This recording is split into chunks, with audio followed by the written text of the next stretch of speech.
তো নেটফ্লিক্সে স্যাভি বলে একটা ফিল্ম এসছে, যেটা হচ্ছে গিয়ে টি সিরিজের ওই মালিকের বউ, মহিলার নামটা আমি জানি না, one of the worst actress, যার সামনে আপনার মনে হবে যে অনন্যা পাণ্ডেকে পর্যন্ত আপনি চাইলে অস্কার দিয়ে দিতে পারেন এই মহিলার অভিনয়ের সামনে। তো ওর একটা সিনেমা যেটা বেরিয়েছিল কিছু মাস আগে, বোধহয় জানি না আমি, 1-2 মাস 3 মাস আগে হয়তো বেরিয়েছিল। তো সেটা নেটফ্লিক্সে মুক্তি পেয়েছে, এবং নেটফ্লিক্স মানে খাজা ফিল্ম কিনতে নেটফ্লিক্সের থেকে ভালো কেউ পারে না।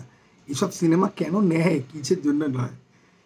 সেই সিনেমাটার মধ্যে একটা সিন আছে যেখানে অনিল কাপুর শার্লক হোমসের মতো ড্রেস পরে ইংলিশে কথা বলছে। আমি খুব ভালো ইংলিশ বলতে পারি না, ইংলিশ বলতে গেলে তোতলাবো, আমার এমটিআই আছে, অনেক প্রবলেম আছে। আমি নিজে বিশাল ভালো ইংলিশ বলতে পারি না, কিন্তু আমি এই ভিডিওটার মধ্যে অনিল কাপুরের ইংলিশ বলা নিয়ে আমি খিল্লি ওড়াবো এই জন্যেই, উনি তো একজন অ্যাক্টার যিনি হলিউডেও কাজ করেছেন। এত বাজে ইংলিশ বলে, জাস্ট মানে ওই সিনটা দেখলে না মানে তোমাদের রীতিমতো হাসি পাবে ওকে। তো এই মূল যে ক্যারেক্টারটা, তাকে দুটো লোক হ্যারাস মতো করছে, তো ও এসে কথা বলে বাঁচাবে ওকে। ভাই কি বাজে সিন! আরে এটা এমন একটা সিনেমা না, তুমি 5 মিনিট দেখার পরেই তোমার মনে হবে যে আমাকে এটা দেখতে হবে, আমি আরও 10 মিনিট এগিয়ে যাই। 10 মিনিট এগিয়ে 20 মিনিটের মাথায় গিয়ে তোমার মনে হবে যে বাবা আগে বোধহয় ইম্পর্টেন্ট ইনফরমেশন হয়তো ছিল।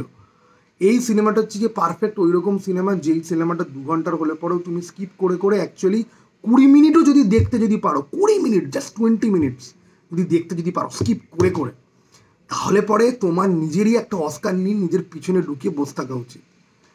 এত বাজে ফিল্ম!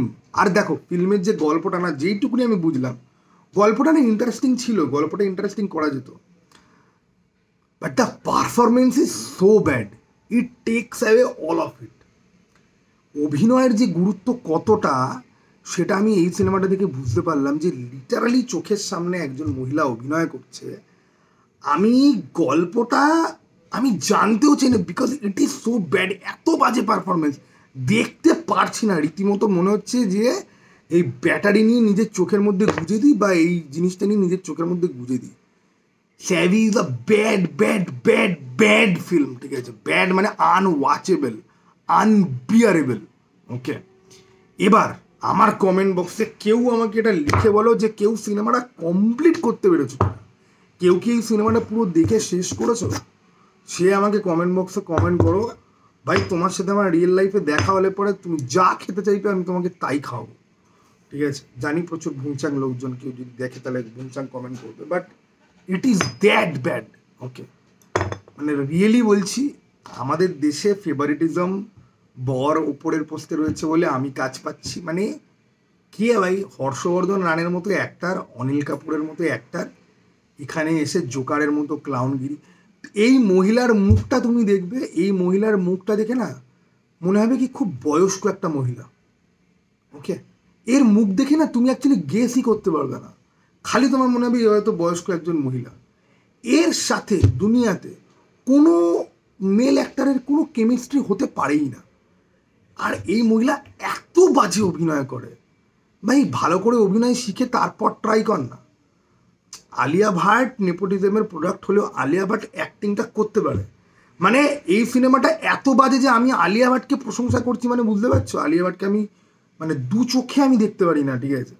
সেখানে আমি আলিয়া ভাটের রেফারেন্স দিচ্ছি বিকজ আমার তাকে নিয়ে ইস্যু থাকলে পরেও, তার কথাবার্তা, তার বিহেভিয়ার, তার আপব্রিঙ্গিং, তার বিলঙ্গিং, তার অরিজিন নিয়ে আমার প্রবলেম থাকলে পরেও আমি এটা কোনোদিন কাউকে বলতে পারবো না যে আলিয়া ভাট একজন বাজে অভিনেত্রী, যদিও তার বাজে অভিনয়েরও কিছু এক্সাম্পল আছে।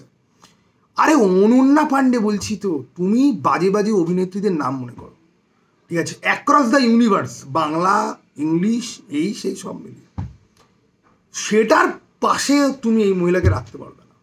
তুমি যদি তোমার দেখা সব থেকে খারাপ অভিনেত্রীর পাশে এই মহিলাকে যদি রাখো, তোমার দেখা সব থেকে খারাপ অভিনেত্রীর অস্কার পাওয়ার অকাত রাখে এর তুলনা, তার মানে বোঝো যে এ কতটা, ঠিক আছে? It is bad, it is horrible. Utpal Dutt বেঁচে থাকলে বলতো bad, very bad, very very very very very very very very very very very very very very bad, okay. চলো টাটা, বাই, আবার যেন দেখা।